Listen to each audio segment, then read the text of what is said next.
গতকাল প্রোগ্রামে মিমি চক্রবর্তীর টাইম ছিল হচ্ছে 10:30। এখানে 10:30টার মধ্যে ঢুকবে। তার আগে ঋত্বিকা সেন এসেছিল, খুব ভালো ব্যবহার, অমায়িক একজন মানুষ ঋত্বিকা সেন, ওর কোনো জবাব নেই। সবথেকে বড় কথা হচ্ছে সম্রাট মুখার্জি, যে আমাকে গুড মর্নিংও পাঠিয়েছে SMS করে। সেও খুব অমায়িক ব্যবহার, খুব দারুণ প্রোগ্রাম করে গেছে। এখানে যত দর্শক ছিল সবাই খুব খুশি। কিন্তু এইটা তো একটা গ্রাম, এইটা হচ্ছে নয়া গোপালগঞ্জ, নিশ্চয়ই নামটা শুনে একটু গ্রাম গ্রাম মনে হচ্ছে। এই গ্রাম্য পরিবেশে একটা বড় সেলিব্রিটি আসা মনে হচ্ছে বিশাল একটা আনন্দের বিষয়, তাই না? তা আমাদের ক্লাবের পক্ষ থেকে ওনাকে নিয়ে আসা হয়েছে, তিনজনকেই আনা হয়েছে। ঋত্বিকা সেনের টাইম ছিল 7টা, ঠিক 7:20তেও 7:20 মধ্যে উঠে গেছে। সম্রাট মুখার্জির 9টা 9:30 টাইম, ঠিক ওই টাইমের মধ্যে চলে এসছে। কিন্তু মিমি চক্রবর্তী উনি ঢুকেছেন হচ্ছে এখান থেকে, গ্রামে কেউ ঘুমিয়ে যাচ্ছে, কেউ ফাঁকা হয়ে যাচ্ছে, সবাই আশা করে দেখতে এসছে। মিমি চক্রবর্তীর উনি ঢুকেছে হচ্ছে 12:15, পাক্কা 12:15। 12:15 আমার কাছে সেই ফুটেজ আছে, আমার কাছে সেই ভিডিও আছে যে উনি কখন ঢুকছে। তারপরে সবথেকে বড় কথা, 12:15টায় ঢোকার পরে স্টেজের উঠেছে হচ্ছে 12:15টার সময় উঠেছে। উঠে আমাদের তো একটা সংবর্ধনা করতে পারে, একজন বড় মাপের শিল্পী বলে কথা, তাকে তো সংবর্ধনা করতে হয়। আমাদের উনি দুখানা বাউন্সার নিয়ে এসছে, যেখানে বাউন্সার বলতে ওনার যে বডিগার্ড, সেখানে ওঠার আগে তখন ওনার শিল্পীকে সংবর্ধনাটা দিতে দিচ্ছে না, কেউ উঠতে দিচ্ছে না। আমাদের একটা ক্লাবের সদস্যকে ওনার কাছে উঠতে দিচ্ছে না। এই হচ্ছে বক্তব্য। তা তখন আমি বললাম কি, দেখুন এইটা হচ্ছে গ্রাম, আমার এখানে পুলিশ পারমিশন, বনগাঁ থানায় আমি পারমিশন করেছিলাম 12টা পর্যন্ত, আমার কাছে লিখিত ডকুমেন্ট আছে। 12টা পর্যন্ত ছিল, ঠিক 12:02 আমি স্টেজে উঠি। স্টেজে উঠে আমি বলেছি সবাইকে, হাত জোর করে বলেছি, আপনারা মিমি চক্রবর্তীকে দেখেছেন, কিন্তু মিমি চক্রবর্তীর অনুষ্ঠান এখানেই শেষ করা হচ্ছে। তখন আমি মিমি চক্রবর্তীর যে বাউন্সার আছে, আপনারা যারা বডিগার্ড আছেন তারা আপনি ওনাকে নামিয়ে নিয়ে যান। কারণ 12টার পরে আমাকে তখন যদি থানার থেকে আসে, থানার থেকে এসে যদি কোনো গন্ডগোল করে বা থানার থেকে এসে যদি কোনো কমপ্লেন করে, আমরা তো সেটা সহ্য করব না। আমরা 12:10 মধ্যে প্রোগ্রাম সব বন্ধ করে দিয়েছি। এখন মিমি চক্রবর্তীর যেটা সত্যি কথা বলতে কি, অ্যাটিটিউড বলতে পারেন, অ্যাটিটিউড দেখিয়েছে, যেটার জন্য সকালবেলা ইনস্টাগ্রামে উনি পোস্ট করেছে আমার নয়া গোপালগঞ্জে এবং আমার বনগাঁ শহরে আমার ভালোবাসার জায়গাটাকে উনি বদনাম করতে চেয়েছে। এবং উনি বলছে, পোস্টে লিখেছে যে এইটা যদি আজকে পোস্ট না করি, আগামীকাল আমার সাথে এই হতে পারে।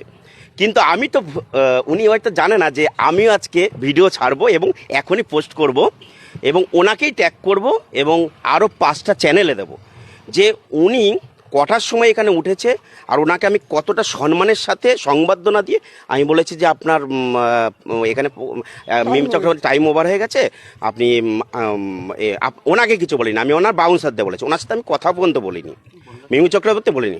উনি বনগাঁ থানায় একটা জিটি করেছিল, যেখান থেকে আমাকে বড়বাবু সকালবেলা ফোন করেছিল। আমি বড়বাবুকে বললাম আমার কাছে সব প্রমাণপত্র আছে, এবং বড়বাবু বলেছে যে আপনার কাছে সব প্রমাণপত্র আছে তো? তা বলছে হ্যাঁ। এবার ঘটনা হচ্ছে উনি ইনস্টাগ্রামে বলেছে যে ওখানে যত দর্শক ছিল সবাই অসন্তুষ্ট হয়েছে। কেউ যে, আমি বলছি এখানে অনেক দর্শক আছে, সবার কাছে শুনে নিন যে কারো অসন্তুষ্ট হয়েছে কিনা। কারণ আমার এখানে একটা শৃঙ্খলা আছে, আমার এই পাড়ায় কেউ মদো মাতাল নয়, আমার এই পাড়ায় রাত্রি 12টা 1টার পরে কেউ ঘুরে বেড়ায় না, আমার এখানে এই পাড়ায় সব সিসিটিভি ক্যামেরা আছে, এখানে ঘুরে বেড়ায় না বলে কিছুদিন আগে চুরি পর্যন্ত হচ্ছে।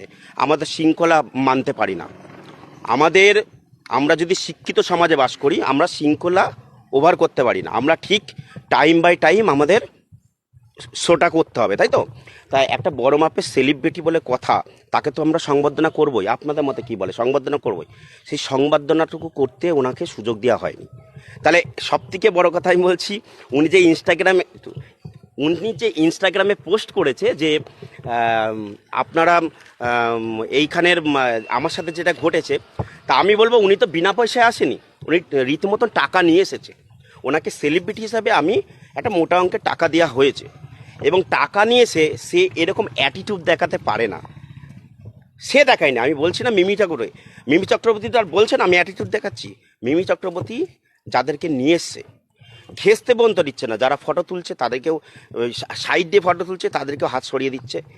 এত সুন্দর একটা প্রোগ্রাম লাস্ট 12টার সময় নষ্ট হয়ে যায়। অর্থাৎ এখানে কোনো রকম ঝামেলা হয়নি, জাস্ট আমরা টাইম শৃঙ্খলা মেনেছি। উনি মিসবিহেভের যে অভিযোগটা মিসবিহেভের যে অভিযোগটা করছে যে ওনার অনুষ্ঠানে যে হ্যাঁ, আচ্ছা, এবিপি আনন্দ, নিউজ 18 বাংলা এবং নিউজ টাইম, আমি ওখানে আজকে সন্ধ্যে 6টার মধ্যেই আমার প্রোগ্রাম চলবে।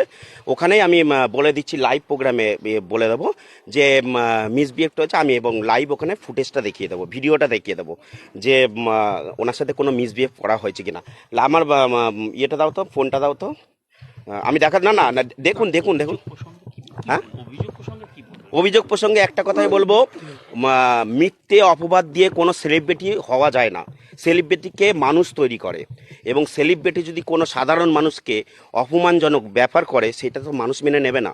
অর্থাৎ আমরা এখান থেকে ওনাকে যথেষ্ট সম্মানের সাথে আমরা টাইম মেনটেন করে ওনার গার্ডকে বলেছি যে 12টা ওভার হয়ে গেছে, পুলিশের পারমিশন নেই, তো এবার তাহলে ওনার প্রোগ্রাম শেষ করতে হবে। এইটা মিথ্যা অভিযোগ, এবং উনি ইনস্টাগ্রামে যেটা পোস্টটা করেছে উনি ভুল করেছে, কারণ ইনস্টাগ্রাম পোস্টের জন্য আমরা হয়তো আরও পোস্ট করব এই হিসেবে।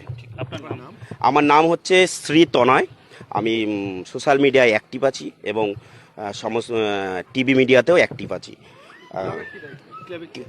আমার ক্লাবই তো, আমার ক্লাবের সব, আমি উপদেষ্টা এদের, আর এরা আমার সব সদস্য। হচ্ছে উনি এসে উনি কিছু করেননি, কিন্তু ওনার যারা বাউন্সার ছিলেন, যারা ওনার গার্ডের নিয়ে এসছেন, ওনারা আমাদের মহিলারা যখন ওনাকে সম্মাননা জানাতে গেছি, আমাদেরকে স্টেজে উঠতে দেওয়া হয়নি। শুধু এটা আমার কথা না, আমার পাশে যারা রয়েছে তারাও বলবে।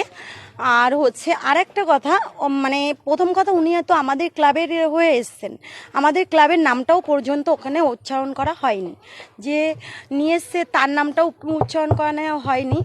আর উনি যে কথাগুলো এখন বলছে, যে অভিযোগগুলো করছে, আমাদের ক্লাবের, আমাদের পুরো সারা বনগাঁবাসীকে অপমান করা হচ্ছে। ওনার যে সোশ্যাল মিডিয়ায় যে উনি কথাগুলো বলছেন, আর ইয়েতে এটা আমরা নিজেরাই, আমাদের নিজেদেরকে খারাপ লাগছে এতটা ইয়ে করার পরে।